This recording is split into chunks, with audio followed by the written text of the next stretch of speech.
तो hello student, कैसे आप लोग। आज हम लोग पढ़ने वाले हैं फोर्थ सेमेस्टर मैकेनिकल ब्रांच से। जो भी स्टूडेंट डिप्लोमा कर रहे हैं उनके लिए पेपर बहुत इंपॉर्टेंट हो जाता है, क्योंकि आने वाले एग्जाम में ऐसे क्वेश्चन आपको मिलेंगे। तो चलिए स्टार्ट करते हैं आज का पेपर। और आज का सब्जेक्ट रहेगा थ्योरी ऑफ मशीन, जो कि बहुत इंपॉर्टेंट सब्जेक्ट है। और आपको इसमें मार्क्स लाने के लिए जितने क्वेश्चन अभी करवाए जाएंगे वो सारे आपको याद होने चाहिए। चलिए स्टार्ट करते हैं आज का पेपर। तो जैसा कि आप लोगों को पता है, फुल मार्क्स और पासिंग मार्क्स जो कि आपको यहाँ पर दिख रहा है राइट हैंड साइड पे। अब हम लोग चलते हैं क्वेश्चन पे। यहाँ पर आपको 5 क्वेश्चन के आंसर देना है और क्वेश्चन नंबर 1 आपका क्या होगा, कंपलसरी होगा, जैसा आप लोगों को पता है पहले से ही। चलिए स्टार्ट करते हैं। पहला क्वेश्चन आपको दिख रहा है एमसीक्यू है। यहाँ पर आपको एमसीक्यू दिख जाएगा और साथ ही साथ इसका आंसर आप लोग को खुद सर्च करना है, या फिर आप लोग पढ़े होंगे तो आप लोग को खुद से इसको करना है। तभी अगर मैं आंसर बता दूं, आप लोग मेहनत नहीं कीजिएगा तो एग्जाम में भी आपको समझ नहीं आएगा। आप लोग मेहनत करिए और एग्जाम में भी आपके अच्छे मार्क्स आएंगे। तो चलिए स्टार्ट करते हैं। यहाँ पर चूज द करेक्ट ऑप्शन आपको दिख रहा है और ऐसे ही मैं इसको रीड नहीं करूंगा, वीडियो लंबा हो जाएगा। यहाँ पर आपको क्वेश्चन दिख रहा है क्लियर, आप लोग इसको नोट कर सकते हैं और साथ ही साथ इसको लिख भी सकते हैं, आपको जैसा सुटेबल हो। यहाँ पर आप लोग देख सकते हैं एमसीक्यू दिया गया है और ये एमसीक्यू आपको 2 मार्क्स का, एक एमसीक्यू को आप लोग सही आंसर दीजिएगा तो 2 मार्क्स आपको मिल जाएगा। तो यहाँ पर आप लोग देख सकते हैं 6 के बाद 7 और 7 के बाद 8 होगा, और यहाँ पर प्रिंटिंग मिस्टेक आपको दिख रहा है। और चलिए एमसीक्यू हो गया। अब हम लोग चलते हैं नेक्स्ट पेज पे। जैसा कि नेक्स्ट पेज पे आपको दिख रहा है क्वेश्चन नंबर 2। इसमें आपको क्या दिया है, एक्सप्लेन द टर्म्स। और 4 को दिया गया है ऑप्शन में, lower pair, higher pair, kinematic chain और इन्वर्जन। और साथ ही आप लोगों को यहाँ पर दिख रहा है हर एक आपका टर्म्स 2 मार्क्स का है, यानी कि 4 है तो आपको 8 मार्क्स यहाँ पर मिल जाएंगे। नेक्स्ट क्वेश्चन आपका है पार्ट बी में, आपको दिया गया explain crank and slotted lever quick returns motion mechanism with need clinic. तो ये दोनों मिला के आपको 16 मार्क्स मिलने वाले हैं। तो आपको उसी आंसर को टच करना है जिसका आपको ए और बी आपको दोनों आता हो। 3 में आपको दिख रहा है discuss 4 different types of cams follower with suitable sketch. B में आपको दिख रहा है a cam is given the following motion to a knife edge follower. तो ये सब आपको दिया गया है क्वेश्चन नंबर 3 का बी में, और ये भी आपका 8 मार्क्स का है और पार्ट बी आपका 8 मार्क्स का, मीन्स टोटल आपका 16 मार्क्स का है। तो ये सारे क्वेश्चन आपको यहाँ पर दिख रहे इजीली।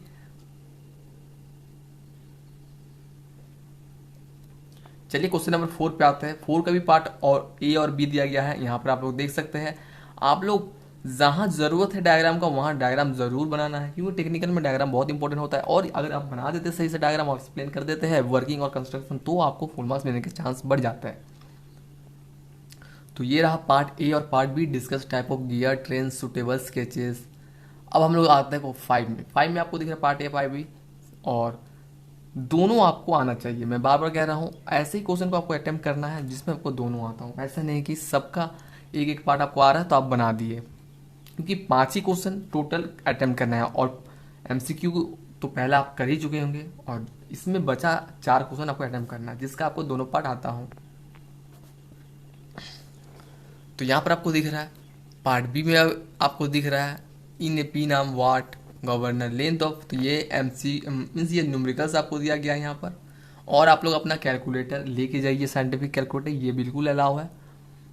क्वेश्चन नंबर 6 में पार्ट ए और पार्ट बी है, explain the principle of operation of internal expanding shoe brake with suitable sketches. तो जैसा कि मैंने बताया, सुटेबल स्केचेस मीन्स डायग्राम यहाँ पर मस्ट है।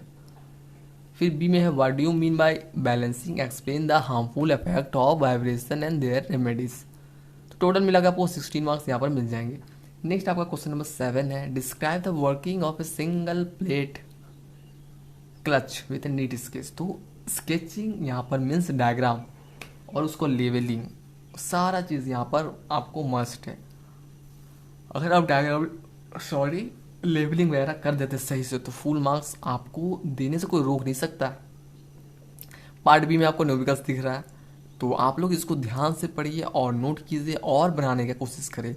अगर आप लोग कमेंट में करते हैं कि आपको सॉल्यूशन चाहिए, तो आप इसका सॉल्यूशन आपको अलग से वीडियो में कराया जाएगा। अगर आप लोग कमेंट करके बताएंगे कि इस सब्जेक्ट का हमें क्वेश्चन चाहिए तो उसका भी क्वेश्चन आपको अवेलेबल किया जाएगा। साथ ही साथ कोई भी डाउट हो तो आप लोग कमेंट सेक्शन में ज़रूर पूछिए, और कुछ पूछना हो तो कमेंट सेक्शन में ज़रूर लिखिए। बाकी आपको लिंक दिया गया है अबाउट में, टेलीग्राम का, इंस्टा का, तो आप लोग वहाँ से भी मेरे तक पहुँच सकते हैं। क्वेश्चन नंबर 8 में आपको क्या दिया गया, राइट शॉर्ट नोट्स। तो शॉर्ट नोट्स बहुत ही इंपॉर्टेंट है। शॉर्ट नोट्स आपको प्रोवाइड किया जाएगा लास्ट 10 to 5 ईयर्स का, जो कि हमारे प्लेलिस्ट में मौजूद है। तो आप लोग वहाँ से अगर शॉर्ट नोट्स पढ़ लेते हैं तो आपको कहीं और जाने की जरूरत नहीं है, और मैं गारंटी लेता हूँ क्वेश्चन पेपर में शॉर्ट नोट वहीं से आएंगे। हालांकि क्वेश्चन आंसर भी आपको वहीं से देखने को मिलेंगे। तो आप लोग यहाँ पर देख सकते हैं शॉर्ट नोट्स ABCD और EF। इसमें से आपको क्या लिखना है, एनी 4 ऑफ द फॉलोइंग। तो क्वेश्चन को जरूर पढ़ लीजिएगा आंसर करने से पहले, जिसमें आपका application of gyroscope, AD current dynamometer, Geneva mechanism, limitation of steel rope, coefficient of fluctuation of speed और सिंपल पाइवोट। तो ये रहा आपका पूरा पेपर। और जिस भी एग्ज़ाम या फिर जिस भी सब्जेक्ट ब्रांच और कोई भी दिक्कत हो, आप लोग कमेंट में हमें ज़रूर बताएं, ताकि हम लोग उससे रिलेटेड आपको हेल्प कर सके। चलिए मिलते हैं नेक्स्ट वीडियो में, तब तक के लिए बाय बाय और जय हिंद।